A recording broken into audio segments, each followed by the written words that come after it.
અમદાવાદના માણેક ચોક અને રતનપોળ વિસ્તારમાં સતત બીજી વખત એક જ મોડસ ઓપરેન્ડીથી દાગીનાની ચોરી થવાની ઘટના સામે આવી છે. તાજેતરમાં જ માણેક ચોકમાં બુલિયનની ઓફિસે સોનું ખરીદવા જઈ રહેલા પેઢીના કર્મચારીની બેગમાંથી 5 લાખથી વધુની ચોરી કરવામાં આવી હતી.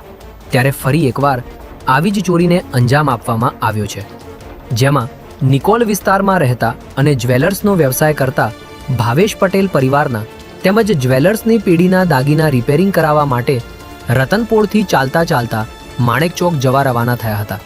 ત્યારે પાછળથી આવેલા 2 ગઠિયાઓ તેમની બેગની ચેન ખોલી 9 લાખથી વધુની કિંમતના સોનાના દાગીના ચોરીને રફુચક્કર થઈ ગયા હતા. સમગ્ર મામલે પોલીસે ગુનો નોંધી તપાસના ચક્રો ગતિમાન કર્યા છે.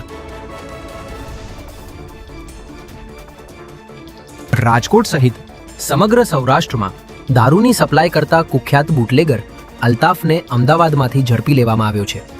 ગત 18 મેના રોજ રાજકોટ શહેર ક્રાઇમ બ્રાન્ચ દ્વારા ગુજ સીટોક હેઠળ ગુનો નોંધી આ ગેંગ વિરુદ્ધ કાર્યવાહી કરવામાં આવી હતી, જેમાં આ ગેંગના 5 આરોપીઓની ધરપકડ કરી રાજ્યની અલગ અલગ જેલમાં ધકેલી દેવામાં આવ્યા હતા. પરંતુ મુખ્ય આરોપી અલ્તાફ પોલીસ પકડથી દૂર હતો. ત્યારે ક્રાઇમ બ્રાન્ચ દ્વારા અમદાવાદ ખાતેથી તેને ઝડપી લેવામાં આવ્યો છે. કુખ્યાત આરોપી અલ્તાફ વિરુદ્ધ હત્યાની કોશિશ જેવા 12 જેટલા ગંભીર ગુનાઓ નોંધાઈ ચૂક્યા છે. ત્યારે પોલીસે કોર્ટમાંથી આરોપીના 10 દિવસના રિમાન્ડ મેળવી તેની સઘન પૂછપરછ હાથ ધરી છે.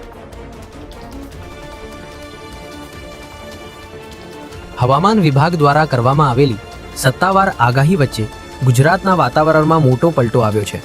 મોડી રાત્રે મહીસાગર, સાબરકાંઠા, અરવલ્લી અને અમદાવાદ સહિતના જિલ્લાઓમાં ભારે પવન, વાવાઝોડું અને વીજળીના કડાકા ભડાકા સાથે ધોધમાર વરસાદ તૂટી પડ્યો હતો. ત્યારે વેસ્ટર્ન ડિસ્ટર્બન્સ અને સાયક્લોનિક સર્ક્યુલેશનની અસરને કારણે ગુજરાતમાં આગામી 7 દિવસ સુધી વરસાદી માહોલ રહેવાની શક્યતા વ્યક્ત કરવામાં આવી છે. છેલ્લા કેટલાક સમયથી અસહ્ય ઉકળાટ અને કાળઝાળ ગરમીથી ત્રાહિમામ પોકારી ગયેલી જનતાને તાપમાનમાં 3 થી 5 ડિગ્રી સેલ્સિયસનો ઘટાડો નોંધાતા મોટી રાહત મળી છે. ત્યારે હવે વરસાદની આગાહીને પગલે સુરક્ષાના ભાગરૂપે માછીમારોને આગામી 5 દિવસ સુધી દરિયો ન ખેડવાની પણ કડક સૂચના આપવામાં આવી છે.